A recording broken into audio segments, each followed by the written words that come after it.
Neste vídeo, você verá os melhores relatos do YouTube. Aproveita e deixa seu like, é de graça e ajuda muito o canal. Seu Benedito Alves sempre foi homem de palavra, daqueles que não inventava história para impressionar ninguém. Trabalhava na fazenda do Coronel Antônio há 42 anos. Começou como peão novo, depois virou capataz quando mostrou que entendia de terra e de gente. Conhecia cada pé de café daquela propriedade, cada trilha entre os talhões, cada cantinho onde as plantas cresciam mais bonitas. Por isso mesmo, quando começou a falar sobre as coisas estranhas que andava vendo no cafezal das Três Pedras, todo mundo parou para escutar. Não era homem de inventar história, muito menos de meter medo nos outros sem motivo. Tudo começou numa terça-feira de março, quando Benedito foi verificar os pés de café que ficam na parte mais alta da fazenda, perto das três pedras grandes que dão nome àquela divisão. O coronel tinha mandado ele subir lá porque alguns trabalhadores tinham reclamado que estava tendo muito prejuízo naquela área, café maduro demais, outros pés com as folhas amarelando sem explicação. Benedito conhecia bem aquele lugar. As Três Pedras eram marcos antigos na propriedade, estavam lá desde antes do bisavô do coronel comprar as terras. Contavam os mais velhos que eram pedras sagradas para alguma tribo que morava na região há muito tempo, antes dos primeiros colonos chegarem. Mas isso era coisa de índio, história antiga que ninguém levava muito a sério. Quando chegou no cafezal das Três Pedras, Benedito logo viu que alguma coisa não estava certa. Os pés de café estavam todos desalinhados, como se alguém tivesse passado por ali de noite mexendo nas plantas. Alguns galhos estavam quebrados de um jeito estranho. Não parecia coisa de vento ou de bicho. E havia um cheiro no ar que ele nunca tinha sentido antes. Cheiro doce demais, enjoativo, como fruta passada misturada com algo que ele não sabia dizer o que era. Mas o que mais chamou sua atenção foram as marcas no chão. Entre os pés de café, na terra fofa e úmida da manhã, havia pegadas que não pareciam de gente nem de animal conhecido. Eram marcas compridas, como se algo tivesse arrastado pelo chão, mas com dedos ou garras nas pontas. As marcas vinham de dentro da mata, passavam por todo o cafezal e sumiam bem perto das Três Pedras. Benedito sentiu um arrepio subir pela espinha. 58 anos vivendo no campo, vendo de tudo um pouco, mas nunca tinha visto pegada igual àquela. Deu uma volta pelo cafezal, verificando os pés de café mais de perto, e foi quando notou que as plantas não estavam apenas desarrumadas. Estavam sendo comidas, mas não comidas por bicho comum.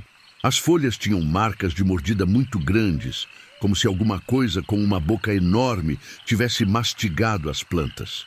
E mais estranho ainda, só as folhas novas estavam sendo comidas, as mais verdes e tenras, como se a coisa soubesse escolher as melhores. Benedito se lembrou das histórias que o pai contava sobre bichos estranhos que apareciam nas fazendas quando se mexia demais com a mata. O velho sempre dizia que a floresta tinha seus donos, e que esses donos não gostavam quando o homem avançava demais em território que não era dele. Mas Benedito nunca tinha dado muito crédito àqueles causos antigos. Foi quando ele ouviu o primeiro barulho. Era um som baixo, como um ronco ou um gemido vindo de dentro da mata que fica atrás das Três Pedras. Benedito parou de andar e ficou prestando atenção. O som se repetiu, mais alto desta vez, e ele teve certeza de que não era bicho conhecido da região. Contra o que a cabeça mandava, ele se aproximou da mata e tentou ver alguma coisa entre as árvores. A floresta ali era fechada, cheia de cipós e plantas rasteiras, difícil de enxergar muito longe, mas tinha uma trilha antiga, quase coberta pelo mato, que levava para o centro da mata.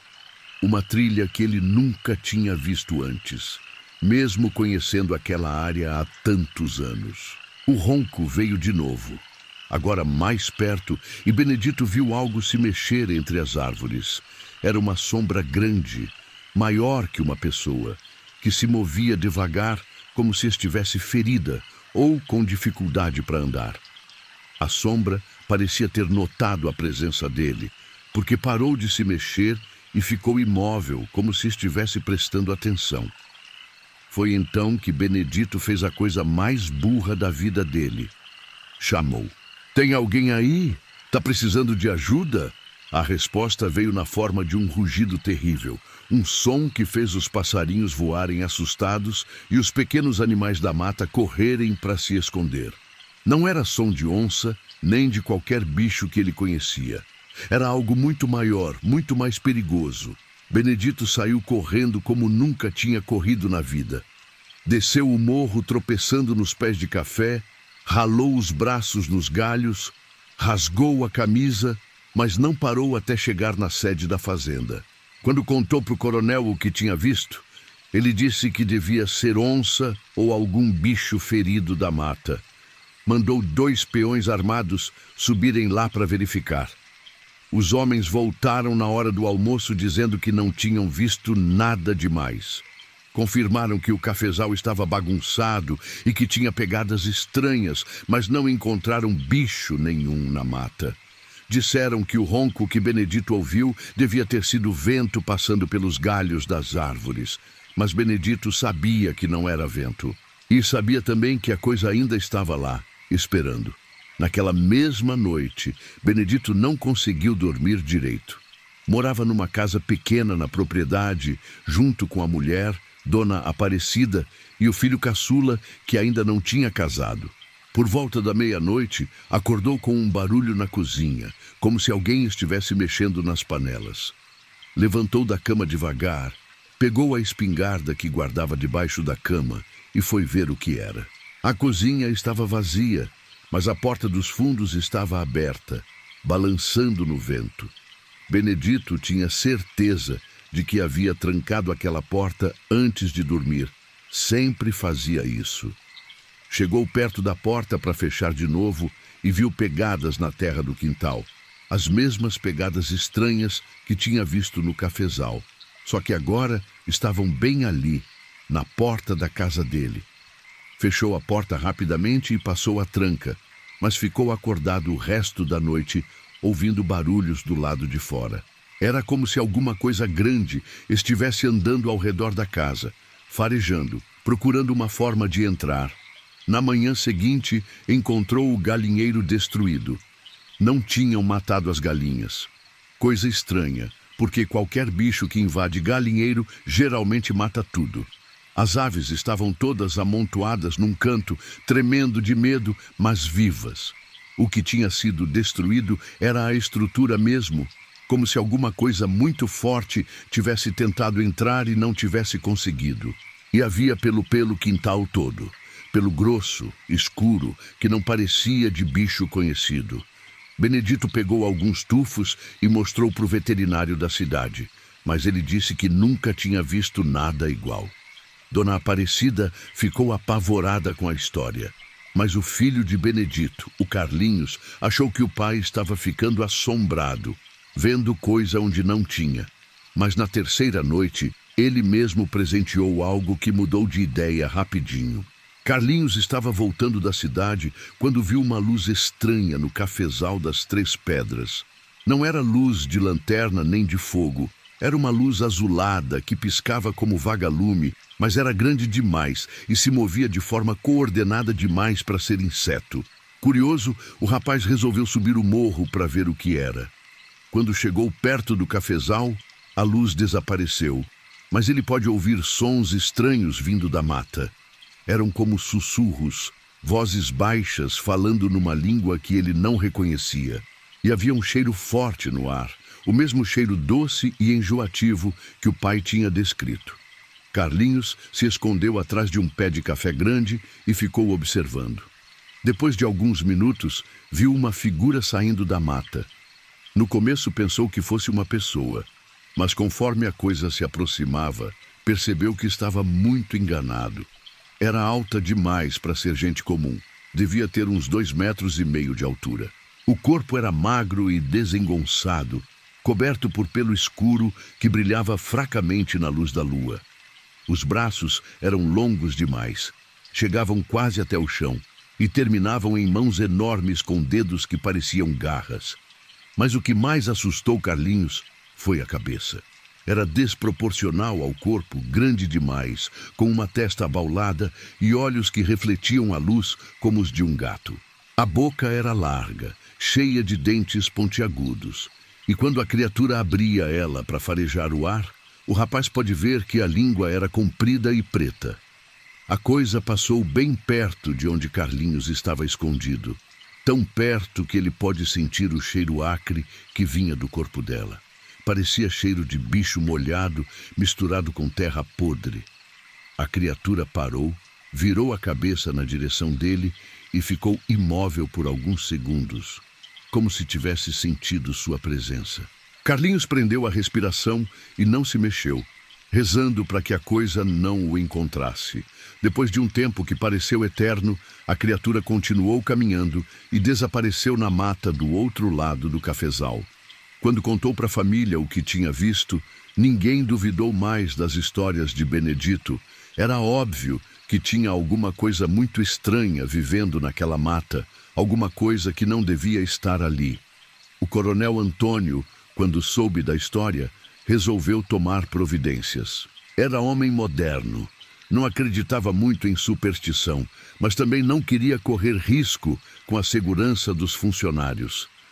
Contratou um grupo de caçadores experientes, homens que conheciam a mata como a palma da mão e tinham equipamento adequado para lidar com qualquer tipo de animal perigoso. Os caçadores chegaram numa quinta-feira de manhã, armados com espingardas de grosso calibre, armadilhas e até alguns cachorros treinados para rastrear. Subiram para o cafezal das Três Pedras, ainda no claro do dia, determinados a encontrar e eliminar o que quer que estivesse assombrando a propriedade. Voltaram no final da tarde de mãos vazias, mas com uma história para contar.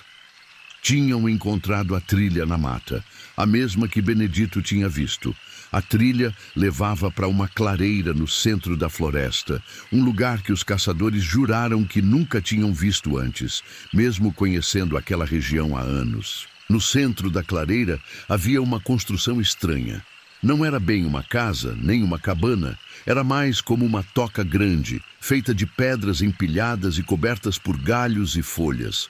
Ao redor da construção, o chão estava coberto de ossos. Ossos de animais da mata, mas também alguns que pareciam ser de gado e até de cavalos. Os cachorros se recusaram a entrar na clareira. Ficaram no limite da trilha, ganindo e tremendo, com o pelo eriçado. Nem a pau entravam naquele lugar. E cachorros treinados não fazem isso sem motivo muito sério. Os caçadores tentaram se aproximar da toca, mas havia um cheiro tão forte vindo de lá que mal conseguiam respirar. Era o mesmo cheiro doce e enjoativo que Benedito e Carlinhos tinham descrito, só que muito mais intenso. 2 dos homens chegaram a passar mal e tiveram que se afastar. Mesmo assim, conseguiram ver que havia movimento dentro da toca. Sombras se mexendo, sons baixos, como se mais de uma criatura vivesse ali. Os caçadores atiraram alguns tiros para o alto para ver se conseguiam fazer as coisas saírem, mas não adiantou nada. As sombras se mexeram mais rápido por alguns minutos, depois tudo ficou quieto. Quando voltaram para a fazenda e contaram o que tinham visto, o coronel Antônio ficou preocupado de verdade. Não era mais questão de bicho solto na propriedade. Era algo muito pior, algo que ninguém sabia direito como lidar. Foi Benedito quem sugeriu que procurassem o velho Zé do Mato, um homem que morava sozinho numa cabana na serra e que os índios da região respeitavam como se fosse um pajé. Benedito conhecia Zé do Mato desde menino. Sabia que o velho conhecia a mata como ninguém. Sabia de histórias antigas que os outros tinham esquecido e, principalmente, sabia lidar com coisas que a ciência não explicava. Quando contaram para Zé do Mato sobre a criatura do cafezal, o velho não pareceu surpreso.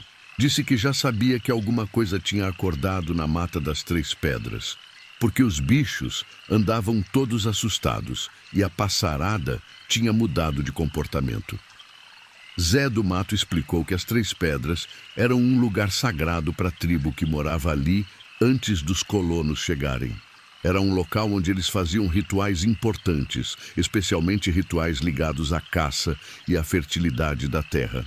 Quando a tribo foi expulsa da região, eles fizeram uma cerimônia de despedida, pedindo para que os espíritos da mata protegessem aquele lugar de quem não soubesse respeitá-lo.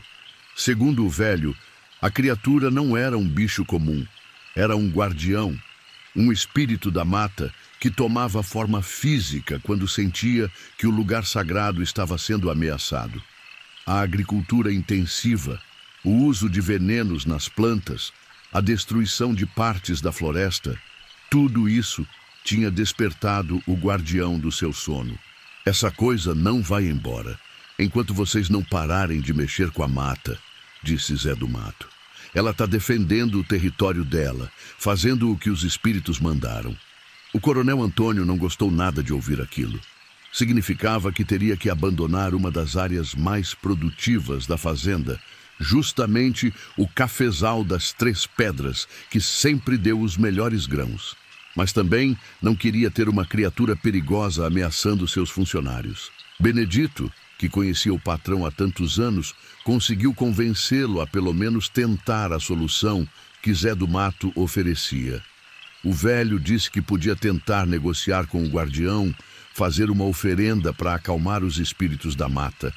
Mas em troca, o coronel teria que prometer que nunca mais ia plantar nada na área das Três Pedras e que ia deixar a mata crescer livremente por ali. Foi uma decisão difícil, mas o coronel acabou aceitando. No fim das contas, a segurança dos funcionários valia mais que os lucros de um cafezal. Zé do Mato subiu para o cafezal das Três Pedras numa noite de lua cheia, levando oferendas, frutas, mel, fumo de corda e um punhado de sementes de plantas nativas da região. Benedito e Carlinhos acompanharam de longe, escondidos atrás dos pés de café, curiosos para ver o que ia acontecer. O velho se aproximou das Três Pedras, fez uma fogueira pequena no centro delas e começou a cantar numa língua estranha, provavelmente a língua da tribo antiga.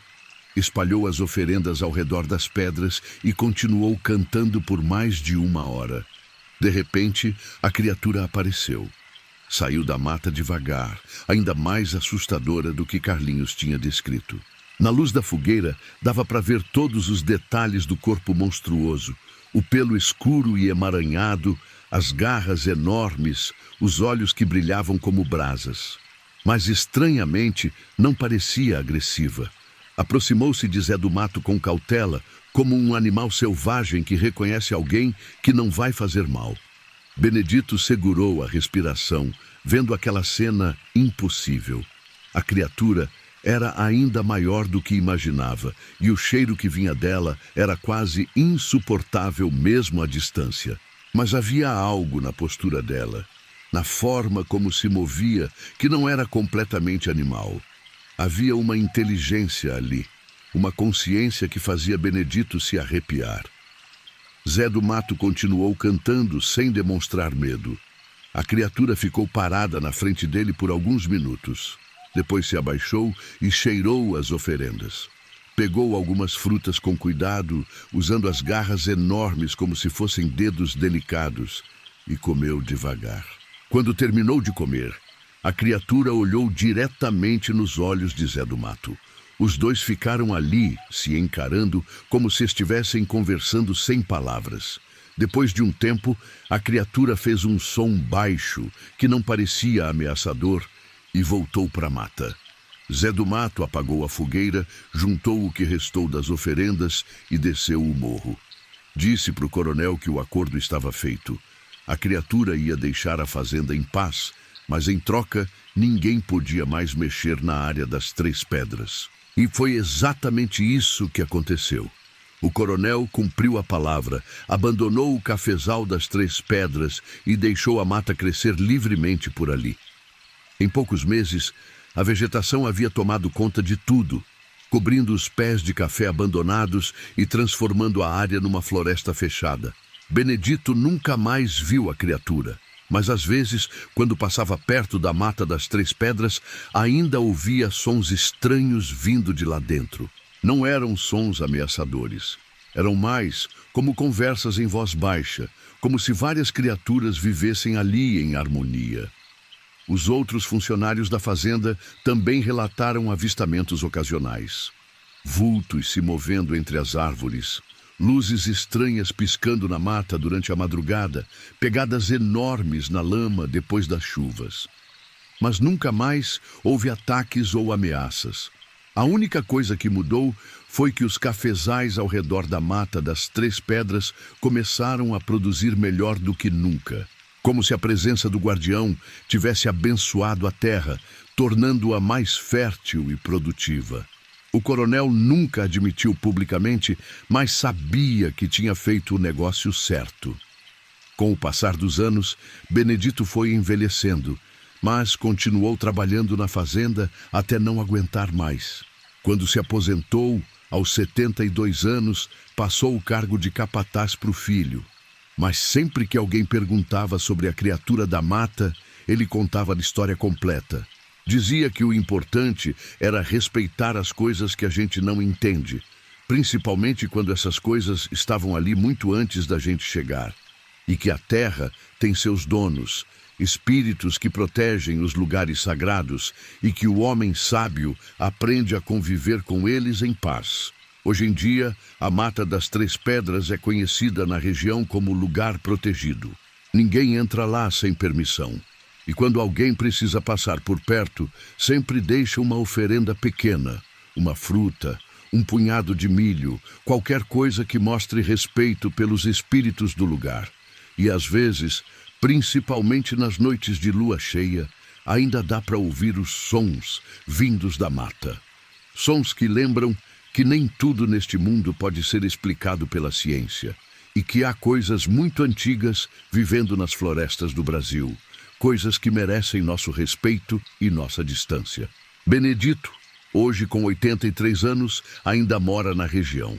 Passou a história para filhos e netos, e sempre que conta sobre a coisa do cafezal, termina com o mesmo conselho que aprendeu com Zé do Mato. Respeite a mata, que a mata respeita você. Mas se mexer com o que não deve, pode ter certeza que vai se arrepender. E todo mundo que conhece Benedito sabe que ele está falando a verdade, porque seu Benedito nunca foi homem de inventar história. Seu Zé Maria sempre foi homem de palavra, daqueles que não inventa história para impressionar ninguém. Trabalhava na fazenda do patrão há mais de 40 anos, conhecia cada palmo daquela terra como a palma da mão. Mas o que aconteceu naquela semana de agosto ainda faz ele tremer quando lembra. Era época de seca brava, dessas que racha a terra e faz o gado mugir de sede. O patrão tinha mandado ele vigiar a represa nova que construíram lá no fundo da propriedade, perto da mata fechada. Lugar meio esquecido de Deus, onde até os passarinhos parecia que evitava de cantar. A represa tinha sido cavada em cima de um terreno que os mais antigos da região sempre evitaram. Diziam que ali tinha sido cemitério de índio, muito tempo atrás, antes mesmo dos primeiros fazendeiros chegar naquelas bandas. Mas o patrão não dava ouvido para essas conversas, precisava dar água para o gado, e aquele era o lugar mais baixo da propriedade. Quando começaram as escavações, 3 meses antes, aconteceram umas coisas estranhas que ninguém quis comentar muito. As máquinas quebravam sem motivo. Os trabalhadores adoeciam de uma hora para outra. E teve até um que jurava ter visto luz azul saindo da terra de noite. Mas como sempre acontece, o dinheiro falou mais alto que o medo. E a obra continuou. Na primeira noite, seu Zé Maria armou a rede embaixo de uma paineira grande, dessas antigas que já estava ali antes de qualquer cristão pisar naquelas bandas. A árvore era imensa, com um tronco grosso cheio de cicatriz, como se tivesse passado por muita coisa ao longo dos anos. As raízes dela desciam até bem perto da água, criando uma espécie de escada natural. A lua estava cheia, clareando tudo que nem dia, mas mesmo assim ele sentia um peso estranho no ar, uma coisa que não conseguia explicar direito. O gado, que sempre vinha beber água de noite quando fazia calor, estava todo agrupado bem longe da represa, junto da cerca, que nem tivessem medo de se aproximar. Por volta das 2 da manhã, acordou com um barulho esquisito vindo da beirada da represa. Parecia alguém arrastando alguma coisa pesada na lama, mas tinha um ritmo estranho, como se fosse alguma coisa que não sabia bem como se mexer em terra firme. Pegou a lanterna e foi ver o que era, pisando devagar para não fazer barulho. Quando chegou mais perto, o barulho parou de repente, como se tivesse sumido no ar. O silêncio que se seguiu era ainda mais assustador que o som. Nem grilo cantava, nem folha mexia com o vento. Era um silêncio pesado que parecia empurrar ele para trás. A água da represa estava toda mexida, fazendo onda sem ter vento nenhum. Tinha uma espuma estranha na superfície, meio esverdeada, que cheirava a peixe podre misturado com barro velho. Seu Zé Maria ficou ali parado, esperando, mas não viu nada além do reflexo da lua na água escura. Foi quando notou que o reflexo da lua estava errado. Em vez de aparecer uma lua, apareciam duas, uma mais clara e outra mais escura, como se tivesse alguma coisa grande embaixo da água fazendo sombra.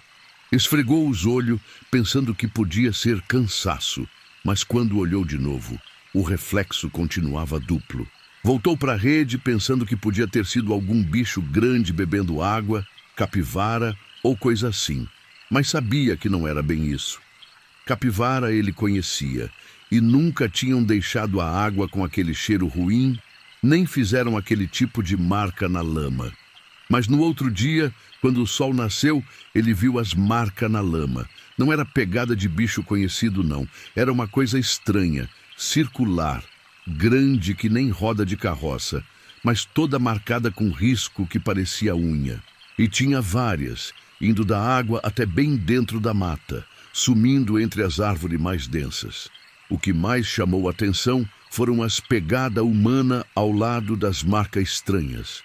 Pegada de pé descalço, mas com os dedos muito comprido e aberto, que nem pé de gente que nunca usou sapato. Só que era grande demais para ser de pessoa normal, e tinha só 4 dedos em vez de 5. Seu Zé Maria era home destemido, mas aquilo ali mexeu com ele. Mesmo assim, não podia abandonar o serviço. O patrão confiava nele, e ele nunca tinha falhado com sua obrigação. Além disso, quem ia acreditar nele se contasse uma história dessas? Durante o dia, ficou observando a represa de longe.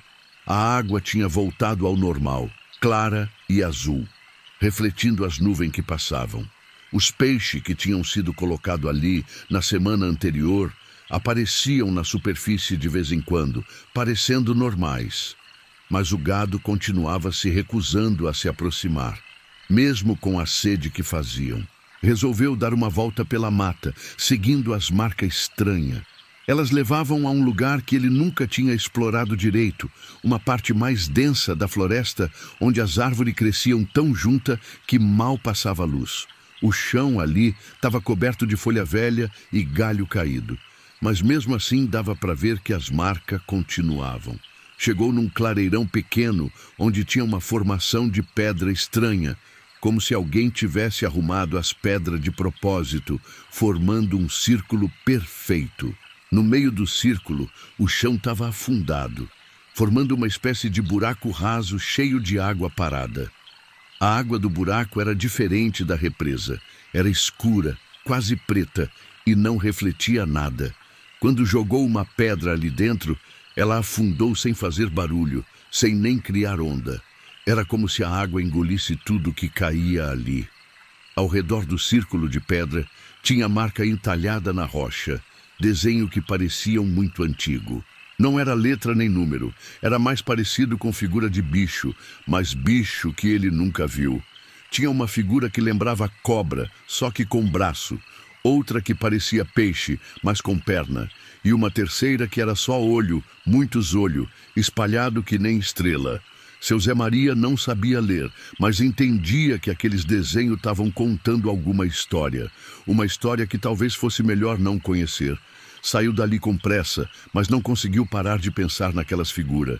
A segunda noite foi pior. Dessa vez, ele não conseguiu nem dormir direito. Ficou deitado na rede, ouvindo os barulhos da mata, tentando separar o que era normal do que não era. E tinha coisa que definitivamente não era normal. Primeiro foi aquele som, que nem alguém batendo palma, mas abafado, vindo de dentro da água. Depois veio um gemido baixo, comprido, que dava a impressão de sair de muito fundo, lá do fundo da represa mesmo. O som subia e descia, como se fosse uma música triste que alguém estava cantando embaixo da água. Seu Zé Maria se levantou devagar, pegou a lanterna e a espingarda velha que sempre carregava. Tinha carregado ela com bala de chumbo grosso, dessas que usava para onça, mas no fundo sabia que não ia adiantar muito se fosse o que estava pensando. Quando iluminou a água, quase deixou tudo cair no chão. Tinha alguma coisa grande se movendo lá embaixo. Uma sombra escura que passava de um lado para o outro, sempre em círculo, como se estivesse nadando ao redor de alguma coisa que ficava no centro da represa. Não conseguia ver direito o que era, mas era maior que qualquer peixe que já tinha visto na vida, maior que gente também. E se mexia de um jeito que não parecia natural, muito devagar e muito suave, como se não tivesse pressa nenhuma. A coisa parou bem no meio da represa e começou a subir devagar. A água foi se agitando em volta, formando círculo cada vez maior. Primeiro apareceu uma parte lisa, que nem couro molhado. Depois começou a se formar uma coisa que parecia cabeça, mas não era cabeça de bicho conhecido. Era grande, redonda, com uma cor que mudava conforme a luz batia. Às vezes parecia verde, às vezes parecia azul escuro. Tinha umas coisas que parecia olho, mas não tinha luz nenhuma ali dentro. Era só buraco fundo que parecia não ter fim. Seu Zé Maria ficou paralisado, sem conseguir se mexer, só olhando aquela coisa sair da água. Quando ela ficou toda para fora, ele viu que era ainda maior do que imaginava. Devia ter uns 3 metros de altura, toda coberta de uma pele escura que escorria água e uma baba esverdeada. Tinha uns braços compridos que arrastava no chão, cheio de ventosa que nem polvo. E na ponta, onde devia ser a mão, tinha umas coisas que parecia garra, só que era mole, que nem tentáculo. Quando pisava, fazia um barulho molhado, como se o corpo dela fosse feito mais de água que de carne. A criatura ficou ali parada na beirada da represa, que nem tivesse farejando o ar. A cabeça dela se mexia de um lado para o outro devagar, e toda vez que virava na direção de seu Zé Maria, ele sentia um frio na barriga, como se alguma coisa gelada tivesse passado por dentro dele. Seu Zé Maria não conseguia respirar direito, o coração batendo que parecia que ia sair pela boca. Tentou levantar a espingarda, mas o braço não obedecia. Ficou ali travado, segurando a arma que nem peso morto. Então a coisa virou na direção dele. Mesmo sem luz nos olhos, ele teve certeza de que ela estava olhando para ele, que sabia exatamente onde ele estava. Sentia o peso daquele olhar, gelado que nem vento de cemitério, penetrando na alma dele como se estivesse vendo tudo o que ele já fez na vida. A criatura começou a se mexer, vindo devagar na direção da paineira onde ele estava. Não andava que nem gente nem que nem bicho, se arrastava, usando os braços compridos para se puxar, deixando um rastro brilhante no chão, como se fosse lesma gigante. Foi quando seu Zé Maria conseguiu se mexer de novo. Não pensou 2 vezes, saiu correndo que nem louco, deixando tudo para trás, a lanterna, a espingarda, até a rede ficou lá. Correu pela mata escura, se riscando todo nos espinhos, tropeçando em raiz, mas sem parar nem para olhar para trás. Podia ouvir alguma coisa vindo atrás dele, não bem correndo, mas se movendo rápido entre as árvores. Galho quebrando, folha sendo arrastada e um som molhado que parecia respiração pesada. Cada vez que olhava por cima do ombro, via uma sombra escura se movendo entre as árvores, sempre mantendo a mesma distância. Só parou quando chegou na estrada, já quase no amanhecer. Estava todo suado, a roupa rasgada, o corpo tremendo que nem vara verde. Mas o pior não era o cansaço nem o medo. Era a sensação de que alguma coisa tinha mudado, de que aquela coisa tinha deixado alguma marca nele que ele não conseguia explicar. Sentia como se uma parte dele tivesse ficado lá na represa e uma parte daquela criatura tivesse vindo com ele. Toda vez que fechava os olhos, via aqueles buracos fundos olhando para ele e sentia um puxão estranho, como se alguma coisa tivesse chamando ele de volta. Quando o patrão chegou de manhã e viu ele naquele estado, quis saber o que tinha acontecido. Seu Zé Maria contou tudo, cada detalhe, mesmo sabendo que iam pensar que ele tinha enlouquecido. Mas o patrão conhecia ele há tempo demais para duvidar. E, além disso, tinha visto coisa estranha também nos últimos dias. Ontem à noite, o patrão falou, eu estava na sede e ouvi um barulho esquisito vindo da direção da represa. Parecia canto, mas não era de pessoa nem de bicho conhecido. Era uma coisa que arrepiava os cabelos, sabe? E os cachorros ficaram todos escondidos embaixo da mesa, chorando que nem criança. Foram os dois até a represa, levando mais 2 peão armado. Quando chegaram lá, a rede de seu Zé Maria estava toda despedaçada, pendurada nos galhos da paineira que nem trapo molhado. A lanterna tinham achado quebrada no chão, com o vidro todo espalhado, e a espingarda tinham encontrado dentro da mata, toda torta, que nem tivesse sido espremida por alguma coisa muito forte. Mas o que mais impressionou foram as marcas na lama. Não era só aquelas marcas circular que seu Zé Maria tinha visto no primeiro dia. Agora tinha marca por todo lado, na terra, nos troncos das árvores, até em pedra. Marca de garra, funda, que devia ter sido feita com muita força. E as árvores ao redor da represa estavam diferentes. As folhas tinham murchado de uma hora para outra, ficando amarela e caindo, mesmo não sendo época. A casca dos troncos estava com uma mancha escura que subia do chão até bem alto, como se alguma coisa tivesse passado ali e deixado sua marca. E tinha mais uma coisa.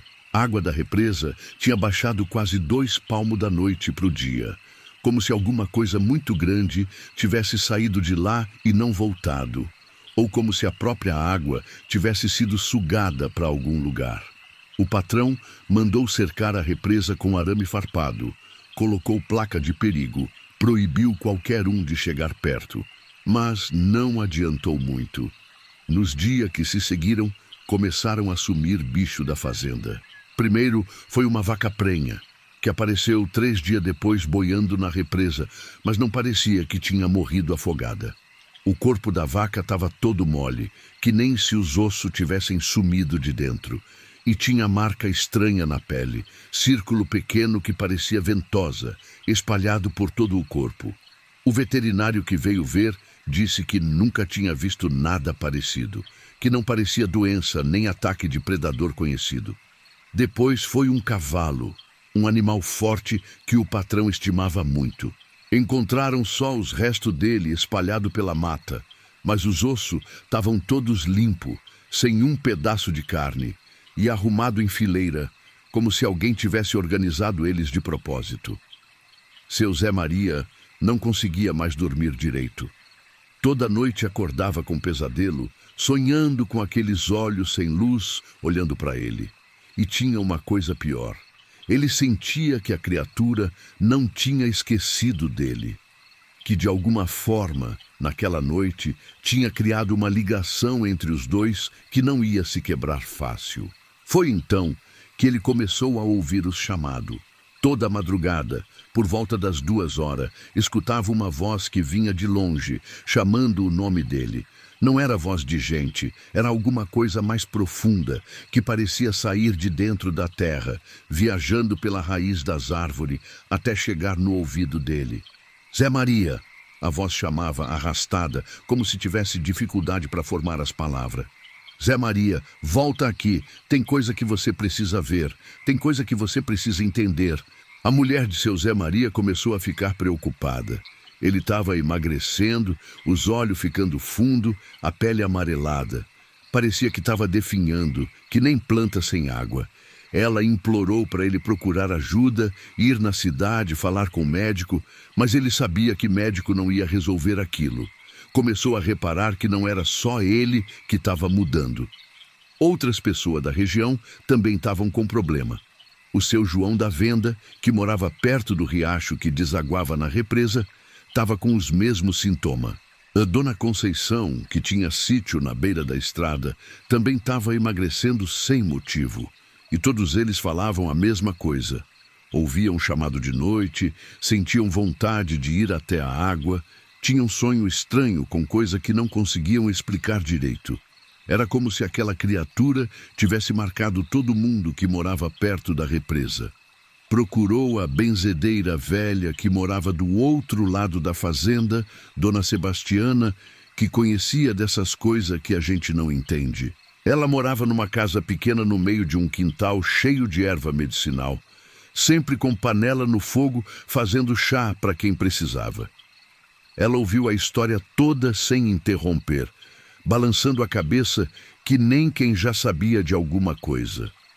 Os olhos pequenos dela brilhavam na luz da vela, e às vezes parecia que ela estava vendo coisa que não estavam ali na sala. "Isso que você viu, meu filho", ela disse, mexendo numa tigela com erva que cheirava forte. "Não é deste mundo, é coisa antiga, que estava dormindo no fundo da água, esperando alguém despertar ela. E agora que acordou, não vai voltar a dormir fácil." Dona Sebastiana explicou que aquele lugar sempre foi especial, mesmo antes da represa ser cavada. "Os índios que moravam aqui antes sabia disso", ela continuou. "Por isso que eles enterravam os mortos ali, para que os espíritos fortes guardassem a passagem. Mas quando cavaram a represa, mexeram com coisa que não deviam." "E passagem para onde?" Seu Zé Maria perguntou, mas já imaginava que não ia gostar da resposta. "Para lugar onde as coisas que não conseguem morrer direito ficam esperando uma chance de voltar", ela respondeu. "Lugar onde água é só o começo, onde as almas perdidas se juntam para tentar achar um jeito de viver de novo." Dona Sebastiana fez uns banhos para ele, com erva que ela cultivava no quintal, misturada com outras que ia buscar na mata. Deu um chá amargo para tomar 3 vezes por dia e mandou ele usar um patuá que ela mesma fez, com reza forte e uns pó que ela não quis dizer o que era. "Vai usar isso todo dia", ela instruiu, "e não pode tirar nem para dormir. E mais importante, não pode voltar perto da água de jeito nenhum. A coisa te marcou. Agora você faz parte do território dela. Só vai ter paz quando ela for embora, ou quando..." Não terminou a frase, mas seu Zé Maria entendeu. Ou a coisa ia embora, ou ele que ia. E pelas histórias que Dona Sebastiana contou, criatura desse tipo não costumavam ir embora por vontade própria. Por alguns dias, pareceu que os remédios da benzedeira estavam funcionando. Seu Zé Maria conseguiu dormir melhor, os pesadelos diminuíram e ele não ouviu mais os chamados. Começou a pensar que talvez a coisa tivesse ido embora, voltado para o lugar de onde veio.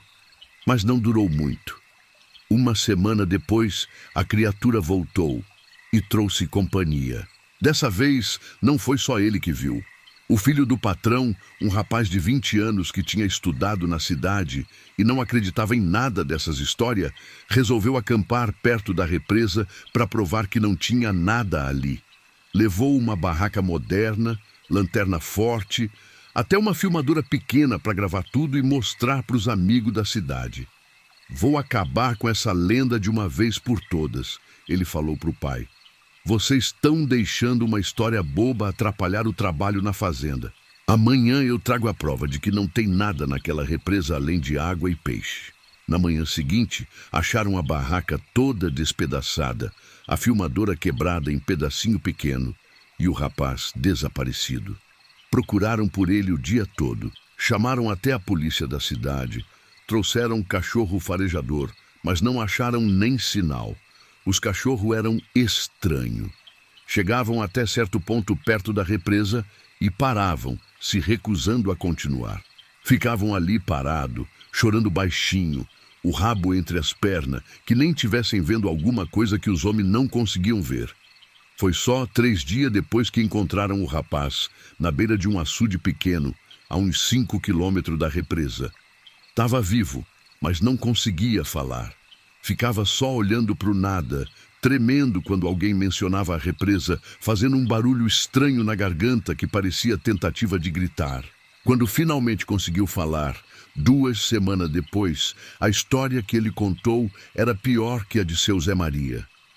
Disse que a coisa tinha vindo até a barraca dele no meio da noite, mas não estava sozinha. Tinham outras coisas junto, menores, que se arrastavam pela mata fazendo barulho de folha molhada. Não era só uma, ele sussurrou, os olhos arregalados de medo. Tinha muitas. Elas estão se espalhando pela mata e a cada noite aparecem mais. Vi elas saindo da represa, uma por uma, como se alguém tivesse aberto uma porta lá no fundo. O rapaz contou que conseguiu escapar só porque uma das criaturas menor se distraiu com a filmadora, ficou brincando com os pedaços que nem criança descobrindo brinquedo novo. Aproveitou para correr, mas durante a fuga viu coisa que ia ficar marcada na memória dele para sempre. Elas estão construindo alguma coisa, ele explicou, a voz tremendo. Na mata, perto do riacho, usando galho e pedra, fazendo uma estrutura grande.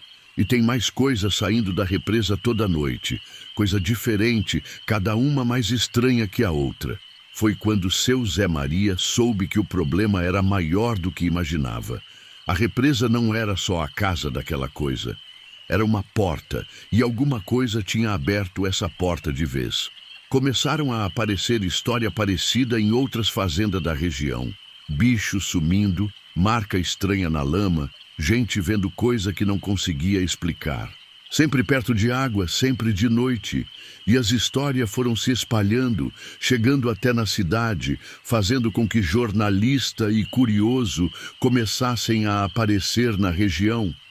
Mas quem vinha investigar não ficava muito tempo. Depois de uma noite na região, iam embora rapidinho, sem querer conversar sobre o que tinham visto ou ouvido. Alguns voltavam para a cidade contando que não tinha nada demais, mas o jeito assustado deles dizia o contrário. Seu Zé Maria sabia que tinha que fazer alguma coisa. Não podia simplesmente esperar que as coisas melhorassem sozinha. A situação estava piorando a cada dia, e ele sentia que de alguma forma era responsável por tudo aquilo. Tinha sido ele o primeiro a ver a criatura. Ele que tinha acordado ela do sono profundo. Procurou Dona Sebastiana de novo, mas quando chegou na casa dela, encontrou só cinza. A casa tinha queimado na noite anterior e a velha tinha desaparecido. Os vizinhos falaram que ouviram ela gritando por volta da meia-noite, mas quando chegaram para ajudar, só encontraram a cinza ainda quente e um cheiro estranho no ar. Entre as cinzas, seu Zé Maria encontrou uma coisa que não tinha queimado. Um papel velho, dobrado, com uma receita escrita na letra trêmula da benzedeira. Era uma receita para acalmar água brava, como ela tinha escrito, com lista de erva e instrução que ele mal conseguia entender. Foi então que ele tomou a decisão. Se a coisa queria ele, então ele ia enfrentar ela. Não podia deixar que outras pessoas sofressem por causa daquilo que tinha começado com ele. Passou os próximos dias juntando as ervas da receita, algumas no próprio quintal, outras na mata, sempre tomando cuidado para não chegar perto da represa. Numa noite de lua nova, quando tudo estava mais escuro, seu Zé Maria voltou para a represa. Levou a erva da benzedeira, uma vela benta, o terço que tinha ganhado da mãe, e a coragem que conseguiu juntar durante toda uma vida de trabalho duro. Chegou na beirada da água quando o relógio da igreja distante bateu meia-noite. A represa estava lisa que nem espelho, refletindo as estrelas. Parecia até bonita se a gente não soubesse o que tinha ali embaixo. Mas ele sabia que aquela calma era enganosa. Fez uma fogueira pequena com as ervas, seguindo as instruções de Dona Sebastiana. A fumaça que saiu era diferente, mais densa, com um cheiro doce que lembrava a igreja. Ele se ajoelhou na lama e começou a rezar.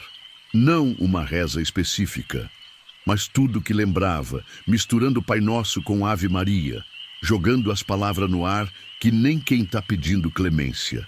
A água começou a se mexer devagar, fazendo círculo pequeno que foram aumentando. Seu Zé Maria continuou rezando, mesmo quando viu a sombra escura subindo do fundo, mesmo quando outras sombras começaram a aparecer junto. Dessa vez não era só uma criatura. Eram várias, de tamanho diferente, todas subindo ao mesmo tempo. Algumas eram igual à primeira que ele tinha visto, outras eram menores, mais ágeis, e tinha uma que era maior que todas, que demorou mais para aparecer, como se fosse a mais importante.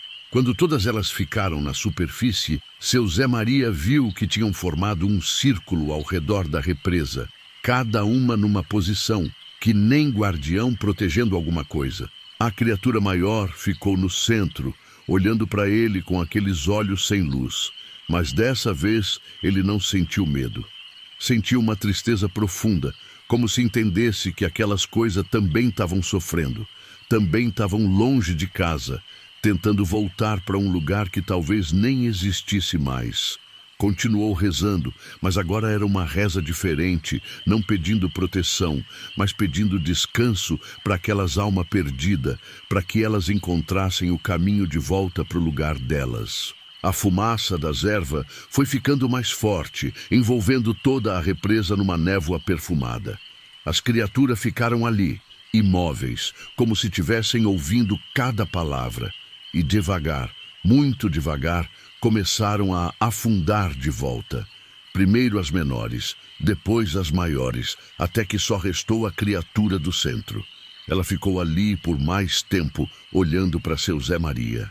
E então fez uma coisa que ele nunca esqueceu. Inclinou a cabeça, que nem tivesse agradecendo, e depois se afundou também, desaparecendo nas águas escuras. A névoa se dissipou, as estrelas voltaram a brilhar na água e tudo ficou em silêncio. Mas era um silêncio diferente, não mais pesado e assustador, mas tranquilo, como se um peso muito grande tivesse sido tirado do ar. Depois disso, tudo voltou ao normal. Os bichos pararam de sumir, as marcas na lama desapareceram e a água da represa voltou ao nível normal. O gado voltou a beber água ali, os passarinhos voltaram a cantar nas árvores ao redor e a mata recuperou sua cor verde. Seu Zé Maria nunca mais ouviu o chamado, nunca mais teve pesadelo. Voltou a dormir bem, recuperou o peso que tinha perdido e sua mulher parou de se preocupar. Mas ele sabia que aquela experiência tinha mudado ele para sempre. Até hoje, quando alguém pergunta sobre aquela semana, ele só balança a cabeça e diz que tem coisa neste mundo que a gente não entende. E que, às vezes, a melhor coisa que podemos fazer é mostrar um pouco de compaixão, mesmo para as coisas que nos assustam. A represa continua lá, clara e tranquila, servindo o gado da fazenda como sempre foi planejado. Mas seu Zé Maria nunca mais passou perto dela sozinho. E sempre que vê alguém se aproximando da beirada sem respeito, chama de longe, lembrando que água parada, às vezes, guarda segredo que é melhor deixar quieto, e que toda a terra tem sua história, mesmo que a gente não queira ouvir. Seu Teodorico sempre foi homem de coragem, desses que não teme onça nem cobra, que anda sozinho pelos matos mais fechados, sem medo de nada. Morava numa fazendinha pequena lá para os lados de Minas, onde o cerrado se mistura com a mata, lugar que o vento faz barulho estranho de noite e onde as árvores parece que têm olho para espiar a gente. Era tempo de seca, aqueles meses que a terra racha e o gado fica magro, quando as coisas estranhas costumam acontecer. Seu Teodorico estava voltando da cidade, onde tinha ido buscar mantimento e remédio para a vaca que estava doente. O caminhão velho dele fazia barulho de ferragem solta, mas ainda aguentava os trancos da estrada de terra. Já estava escurecendo quando ele passou pela curva do Rio Seco. Ali tinha uma ponte velha de madeira que ninguém mais usava, porque fizeram uma nova mais para frente. Mas naquele dia, alguma coisa fez ele parar o carro e olhar para baixo da ponte. Não sabia explicar o que era, mas tinha alguma coisa errada naquele lugar. Embaixo da ponte, onde antes corria o rio, agora só tinha pedra seca e mato crescido. Mas ali no meio tinha um buraco redondo, igualzinho um poço, só que fundo demais para ser natural. Seu Teodorico desceu do caminhão e chegou mais perto, curioso. O buraco era perfeitinho, como se alguém tivesse cavado com máquina, mas ninguém nunca tinha feito obra naquele pedaço esquecido. Quando ele se abaixou para olhar melhor, veio um cheiro ruim de dentro do buraco. Não era cheiro de bicho morto nem de água parada. Era um cheiro diferente, que dava ânsia e fazia os olhos arder. Seu Teodorico tapou o nariz com a camisa e chegou mais perto ainda. Lá no fundo, bem no escuro, tinha alguma coisa que brilhava fraco, como estrela longe. De repente, o brilho começou a se mexer. Primeiro devagar, depois mais rápido, como se estivesse subindo. Seu Teodorico sentiu um frio na barriga e deu uns passos para trás. O brilho continuou subindo, e agora dava para ver que não era uma coisa só. Eram várias, pequenininhas, que se mexiam igual vagalume, mas com luz azul ao invés de amarela. O homem ficou ali parado, sem conseguir sair do lugar, vendo aquelas luzinhas subir devagar pelo buraco. Quando elas chegaram mais perto da superfície, ele viu que não era um vagalume coisa nenhuma. Era um olho. Dezena de olho pequeno, azulado, que olhavam direto para ele. Seu Teodorico quis correr, mas as pernas não obedeciam. Os olhos continuaram subindo até sair do buraco, e aí ele viu o resto da coisa. Era como se fosse uma nuvem escura, que se mexia igual fumaça, mas com todos aqueles olhos espalhados por ela. A coisa flutuava uns metros acima do chão, sem fazer barulho, só olhando para ele. Foi aí que o homem conseguiu se mexer de novo. Correu para o caminhão, ligou ele na marra e saiu dali fazendo poeira. Pelo retrovisor, ainda viu a coisa parada no mesmo lugar, com os olhos brilhando no escuro que já tinha chegado. Quando chegou em casa, seu Teodorico não contou nada para a mulher. Dona Celina ia achar que ele estava bebido ou doente da cabeça. Mas durante a noite, ele não conseguiu dormir. Toda vez que fechava os olhos, via aqueles olhinhos azul olhando para ele. No outro dia, ele resolveu voltar lá para ver se tinha sido imaginação. Levou o cachorro junto, para ter companhia. O Trovão era um vira-lata esperto, que latia para qualquer coisa estranha. Mas quando chegaram perto da ponte, o cachorro começou a gemer baixinho e se esconder atrás do homem. O buraco ainda estava lá, mas agora parecia maior. E tinha uma trilha de terra revirada que saía dele e ia para o mato, como se alguma coisa pesada tivesse rastejado pelo chão. Seu Teodorico seguiu a trilha por uns metros, mas parou quando viu que ela levava direto para uma grota escura no meio da mata. O Trovão não quis ir mais longe, ficou ganindo e puxando para voltar para o caminhão. Seu Teodorico sentiu que o cachorro estava certo. Tinha alguma coisa muito errada naquele lugar. Voltaram para casa sem falar com ninguém sobre o que tinham visto. Mas a partir daquele dia, coisa estranha começou a acontecer na fazenda. As galinhas pararam de botar ovo e ficavam se escondendo debaixo do galinheiro. O gado se juntava tudo num canto do pasto, como se tivesse medo de alguma coisa. E de noite os bichos da mata ficavam em silêncio total. Nem grilo cantava. Seu Teodorico começou a notar que sempre que olhava para o lado da ponte, lá longe, tinha uma manchinha escura no ar, pequena, mas que se mexia devagar, como se estivesse procurando alguma coisa. E a cada noite, a mancha parecia um pouco mais perto da fazenda. Uma semana depois, Dona Celina acordou no meio da madrugada dizendo que tinha sentido cheiro ruim no quintal. O mesmo cheiro que seu Teodorico tinha sentido no buraco. Ele pegou a espingarda e saiu para ver, mas não viu nada. Só o trovão latindo para um canto escuro perto do paiol, onde não tinha nada. Na manhã seguinte, acharam as galinhas mortas no galinheiro. Todas elas, mas não tinham marca de dente nem garra. Estavam inteiras, só que com os olhos arrancados, todos os olhos sumidos. E no chão de terra batida do galinheiro tinha marca redonda, igualzinha ao buraco da ponte. Seu Teodorico entendeu que a coisa tinha vindo atrás dele.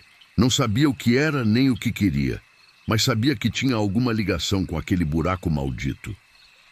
Resolveu ir na cidade conversar com o padre, para ver se ele sabia de alguma reza ou bênção para afastar aquilo. O padre Joaquim era homem velho, que conhecia todos os causos da região. Quando seu Teodorico contou a história, o padre ficou sério e falou que já tinha ouvido falar de coisa parecida. Disse que tinha lugar na terra que eram como porta, e que às vezes alguma coisa ruim conseguia passar por elas. Deu um rosário benzido para o seu Teodorico e ensinou uma oração para falar sempre que visse a coisa. Mas avisou que se ela já tinha encontrado o caminho para a fazenda, ia ser difícil de fazer ela voltar. Naquela noite, seu Teodorico não dormiu. Ficou sentado na varanda, com a espingarda no colo e o rosário na mão, vigiando. Por volta das 3 da manhã, o trovão começou a ganir. Primeiro baixinho, depois mais alto, até virar um uivo de medo. Foi aí que ele viu. A coisa estava flutuando por cima do pasto, vindo devagar na direção da casa. Os olhos azul brilhavam na escuridão como estrela cadente, mas agora eram muito mais. Centena deles, espalhado por uma nuvem escura que cobria quase metade do céu. Seu Teodorico começou a rezar igual o padre tinha ensinado, mas a coisa continuou se aproximando. Quando chegou perto da casa, ela parou e ficou ali, flutuando, com todos os olhos olhando direto para ele. O homem sentiu como se tivesse gelo correndo pela veia. A coisa começou a descer, devagar, até ficar na altura da varanda. Os olhos eram ainda mais estranhos de perto. Não piscavam nunca e pareciam ver através da pessoa, como se enxergassem a alma. Seu Teodorico apertou o rosário e continuou rezando, mesmo com a voz tremendo. Por alguns minutos que pareceram hora, ficaram assim.